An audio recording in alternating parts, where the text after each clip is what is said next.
বিবাহের ক্ষেত্রে আপনি মোহরটাকে কম করবেন। আপনি মোহর মানে মেয়েদেরকে বলছি, মেয়ের বাবাদেরকে বলছি, সামর্থ্য অনুযায়ী করবেন, ছেলের সামর্থ্য অনুযায়ী করবেন, তার উপরে বোঝা চাপিয়ে দিবেন না। কিয়ামতের আলামতের হাদিসে আমি এটাও পড়েছি, শেষ জামানায় মোহর অনেক বেশি করা হবে, দেওয়া হবে কম। হয় না এমন? আর বাকি আছে আলামতের কিছু। তো ওই চিটারির মধ্যে নাই। আপনি বলছেন 1 লাখ, 1 লাখ আমি দিব নগদ, ব্যাস নগদ। বলছেন 5 লাখ দেওয়ার সামর্থ্য আছে আমার, 5 লাখ দিব, এই যে নগদ শেষ, পরে মাফ নিয়ে নিব, এইসব বার্গেনিং আপনি নাই। আর এখনকার বিবাহগুলো দেখলে মনে হয় যে মেয়ের বাবা ছেলেকে বিক্রি করছে আর ছেলের বাবা মেয়ে কিনছে। সবচেয়ে বেশি মোহর দেখা যায় যে চিটাগাং এরিয়ার দিকে আর কি। এবং আপনি জানেন কি না, সবচেয়ে বেশি বিবাহ বিচ্ছেদ ওই জায়গায় বেশি। বাংলাদেশে বিবাহ বিচ্ছেদ দেখা যায় যে প্রতি 24 ঘন্টায় দেখা যায় 28টা 29টা বাংলাদেশে। হ্যাঁ, শুধু তাই না, আমি দেখলাম যে 10 লক্ষ মেয়ে অতিরিক্ত আছে পুরুষদের তুলনায় সমাজে ঘুরে বেড়াচ্ছে, স্বামী নাই। 10 লক্ষ মেয়ে। এবং এই ডিভোর্স দেওয়ার ক্ষেত্রে দেখা গেছে যে মেয়েদের প্রবণতা বেশি।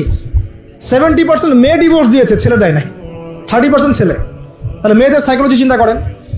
ও মনে করছে আমি তো এখন শিক্ষিত হয়ে গেছে, তোমাকে আমার দরকার নাই, আমি চাকরি করে খাবো। খুব বেশি শিক্ষিত দরকার নাই আপনার, দিনী শিক্ষা আছে কিনা ওটা দেখবেন। ফ্যামিলিস্ট মেয়েদেরকে নেওয়ার দরকার নাই, আপনি নেবেন ইসলামিক অনুশাসনে চলে এমন মেয়ে। এরপর যখন পরিবার স্টার্ট হবে, আল্লাহর কাছে বরকত চাবেন, বিয়েটা সহজ করে নেবেন। যে বিয়েতে খরচ যত কম, সে বিয়েতে আল্লাহর বরকত তত বেশি। হাদিস। অলিমা হবে, মাশাআল্লাহ, আপনার বিবাহিত জীবন মোবারক হোক, দোয়া করি। এরপরে দেখবেন উভয়ের মাঝখানে আল্লাহ পাক আপনাদের মাঝখানে ভালোবাসা ঢালবেন ইনশাআল্লাহ। সূরা রুমের মধ্যে আল্লাহ পাক বলেছেন, ওয়াজআলা বাইনাকুম মাওয়াদ্দাতা ওয়া রাহমা। আমি আল্লাহ স্বামী স্ত্রীর মাঝখানে ভালোবাসার ভ্রাতৃত্ব ঢেলে দিয়েছি। এটা আল্লাহ পাকের একটা আয়াত, নিদর্শন। এবার আপনি পরিবার গঠন করেছেন, এখানে আমি কয়েকটা কথা বলি যে উভয়ের মাঝখানে খুব চূড়ান্ত লেভেলের ভালোবাসা, এটাই যথেষ্ট নয় পরিবার সুখী হওয়ার জন্য। পরিবারের মধ্যে এখন থাকতে হবে সলাত। কি থাকতে হবে ভাই? সলাত। পরিবারে থাকতে হবে কোরআন, পরিবারে থাকবে সুন্নাহ, পরিবারে থাকবে ইসলামী অনুশাসন, পরিবারে থাকবে খাস পর্দা। আপনার বউকে মানুষ দেখেই নাই, এরকম পর্দা। আর কাপড় খোলা তো অনেক দূরের কথা, আমার এমন স্ত্রী আপনার স্ত্রীকে দেখেই নেই মানুষ। বাধ্য না হলে সে বাইরেই আসবে না। বাধ্য হয়েছে, আসছে, মাহারাম আছে, মাহারাম সাথে আছে, এখন বাইরে আসছে। আপনার স্ত্রী ওই মানুষের বাসায় গিয়ে রাত কাটাবে না। এমনকি মানুষের বাসার টয়লেটে গিয়েও যেন সে কাপড় না চেঞ্জ করে। কারো বাসায় গিয়ে স্ত্রীকে রেখে দিয়ে আসবেন না, যে অপরিচিত কারো বাসায় স্ত্রীকে রেখে আপনি কোনো কাজে গেছেন, যাবেন না, এটা করবেন না। আপনার কাছে মনে করেন একটা কোহিনূর হীরা আছে, মনে করেন যেটার মূল্য ধরেন যে লক্ষ কোটি ডলার, এটা আপনি কি যত্রতত্র ইউজ করবেন, নাকি আপনি খুব যত্ন করে আপনার ভিতরে আগলে রাখবেন? কোনটা? ইসলাম এভাবে নারীকে সম্মানিত করেছে যে তারা আমাদের কাছে এত বেশি প্রেশিয়াস যে আমরা এভাবে যত্ন করে ওদেরকে ঢেকে রাখি। কথা কি বুঝতে পারছেন? আর তোমাদের কাছে মেয়েদের দাম নাই, তোমরা ল্যাংটা হয়ে ঘুরো, তোমাদের কে বাধা দিয়েছে? ঘুরছেও তো তাই। আর নগ্নতা বলতে আপনি কি মনে করছেন? খালি কি বিকিনি সংস্কৃতি নগ্নতা? নিসাউন কাসিয়াতুন আরিয়াও তো নগ্নতা, যে নারী পোশাক পরেও নগ্ন হয়ে আছে, এটাও তো নগ্নতা। আর নবীজি বলেছেন যে আরবদের ধ্বংস, লা ইলাহা ইল্লাল্লাহ, আল্লাহ ছাড়া কোনো ইলাহ নাই। কি ভয়ঙ্কর আযাব আসছে। তার স্ত্রী যায়নাব বিনতে জাহাশ তিনি বলছেন, ইয়া রাসূলুল্লাহ আনুহলিক ওয়া ফিনা সালিহিন, আমাদের মধ্যে সলেহ সৎ মানুষ থাকা সত্ত্বেও কি আমরা ধ্বংস হয়ে যাব? নবীজি বলছেন, নাম, হ্যাঁ। ইযা কাসরাতুল খাবাস, যখন অশ্লীলতা, বেহায়াপনা, নগ্নতা ছড়িয়ে পড়বে, তখন ভালো মন্দ সব ধুয়ে ধ্বংস হয়ে যাবে। এই কারণে নিজে খুব ভালো আছি, ওরা খারাপ, ওদেরকে কিছু বলার দরকার নাই বলে ভালো হয়ে থাকার সুযোগ নাই। ওগুলো যত ছড়াবে, ভালো আলেম জালেম সব ধ্বংস হয়ে যাবে। আল্লাহ বোঝার তৌফিক দান করুন। এবার আপনি আপনার স্ত্রীর সাথে এভাবে হৃদ্যতা মহব্বতের সম্পর্ক রাখবেন আল্লাহর জন্যে। পরিবারের সবার পিছনে আপনি খরচ করবেন, তাদের হক দিবেন। কার জন্যে? পরিবার বর্গের কারো কাছে কিছু পাওয়ার আশায় না। এই ফিলোসফিটা বোঝেন। পরিবারের কারো কাছে থ্যাঙ্কস পাওয়ার আশায়ও না। আপনি আল্লাহর সন্তুষ্টির জন্য ওদের পিছনে খরচ করবেন, ওদেরকে ভালোবাসবেন, ওদের হক আদায় করবেন। কার জন্যে? আল্লাহর জন্য। এবং এর জন্য আপনি নেকি পাবেন ইনশাআল্লাহ। আর যদি আপনি তাদের কাছে কিছু আশা করতে যান, মনে মনে বেশি এক্সপেকটেশন রাখেন, তখন আপনি কি হবেন জানেন? আপনি পদে পদে কষ্ট পাবেন, পদে পদে কষ্ট পাবেন। দেখে নিয়েন। শুধু আল্লাহর হয়ে যান, মানে আল্লাহই আপনার আপন, আল্লাহ ছাড়া আপনি কাউরে চেনেন না। আল্লাহ পাক বলেছেন এগুলো করতে, আমি করি।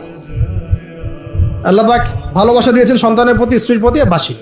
কিন্তু এটা এত অধিক মাত্রায় নয় যে তার কারণে আল্লাহকে ছেড়ে দিব, বা স্ত্রী সন্তান যদি আল্লাহর পথে চলার ক্ষেত্রে বাধা দেয়, আল্লাহকে ছাড়তে পারবো না, প্রয়োজন ওদেরকে ছাড়তে পারবো, এরকম থাকবে বিষয়টা। ঠিক আছে?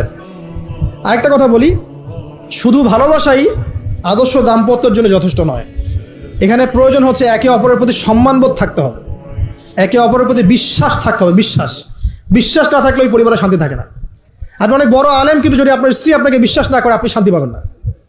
আপনি জানছেন আপনি ইনোসেন্ট, আপনি অনেস্ট, কিন্তু আপনার পরিবারের সদস্য, আপনার স্ত্রী আপনাকে বিশ্বাস করছে না, তখন আপনি পরিবারে সুখ পাবেন না। তো বিশ্বাস খুব ইম্পর্টেন্ট। আমি তো বলি যে ভালোবাসার চেয়ে বিশ্বাস বেশি ইম্পর্টেন্ট।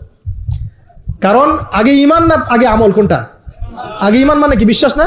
আগে বিশ্বাস, তারপরে না আমল? ভালোবাসা একটা আমল, আর বিশ্বাসটা কি? ইমান। আমার প্রতি যদি আপনার ইমান না থাকে, তাহলে আপনি আমাকে ভালোবাসবেন কিভাবে? বিশ্বাস থাকতে হবে, স্বামীর প্রতি স্ত্রী, স্ত্রী প্রতি স্বামী। এবং এখানে পুরুষদেরকে সহনশীল হতে হবে, কারণ আপনার স্ত্রী সারা জীবনে আপনাকে প্রচুর পেইন দিতে পারে, এবং এটা মেয়েদের ফিতরত। এখানে সবরের জাজল্যমান দৃষ্টান্ত স্থাপন করতে হবে, নসিহত করতে থাকতে হবে, ততদিন পর্যন্ত যখন আপনি দেখছেন যে হ্যাঁ এগুলোতে কাজ হচ্ছে। যদি করতে করতে করতে করতে কাজ না হয়, দেখা যায় এই ফিতনায় জর্জরিত থেকে আপনার দিনের পথে চলাটা ব্যাহত হচ্ছে, তখন আপনার উচিত হবে আসহাবুল কাহাফের মতো চিন্তা করা। ইশারা দিলাম, যথেষ্ট। পরিবারে পর্দা থাকবে, সন্তান হবে, এখন আলহামদুলিল্লাহ সন্তানদেরকে প্রতিপালন করবেন ওই যে মা হাজেরা তার মতো, ওই যে আপনার কি বলবো, রাসূলুল্লাহ সাল্লাল্লাহু আলাইহি ওয়াসাল্লামের সাহাবায়ে কিরাম তাদের মতো করে। এমনকি আমাদের নবীজিকে তার চাচা, তার দাদারা যেভাবে লালন পালন করেছেন, ভালোবাসা দিয়ে, হৃদ্যতা দিয়ে, এভাবে সন্তানকে ভালোবাসবেন, সন্তানের কথাগুলো শুনবেন, বাচ্চাদেরকে মূল্যায়ন করবেন, বাচ্চারা কি খাবার খাচ্ছে খুব ভালো করে খেয়াল রাখবেন, বাচ্চা নেওয়ার সময় বা বাচ্চা নেওয়ার চেষ্টা করার সময় দোয়া পড়বেন, এবং সবসময় সেজদায় নামাজে দোয়া করবেন পরিবারের জন্য, বাচ্চাদের জন্য। আল্লাহ আমার পরিবারের উপর শান্তি দাও, বাচ্চাদেরকে ভালো মানুষ বানাও। রব্বানা হাব লানা মিন আজওয়াজিনা ওয়া যুররিয়াতিনা কুররাতা আয়ুন ওয়াজআলনা লিল মুত্তাকিনা ইমামা। এই দোয়া বেশি বেশি করবেন, রব্বি হাবলি মিনাস সালিহিন বেশি বেশি করবেন। আপনার একটা নেক সন্তান আগামীতে এই উম্মতের দায়িত্ব নিতে পারবে ইনশাআল্লাহ। হাজার হাজার গবাদি পশু দরকার আছে? একটা ইব্রাহিম, একটা ওমর, একটা খালিদ বিন ওয়ালিদ আপনি জন্ম দিয়ে দেখান, ওই একজনই যথেষ্ট ইনশাআল্লাহ তাআলা। পারবেন না ইনশাআল্লাহ? সন্তানের কথা শুনতে হবে। প্যারেন্টিংস একটা বই আছে, বাজারে পাওয়া যায়, কিনে নেন।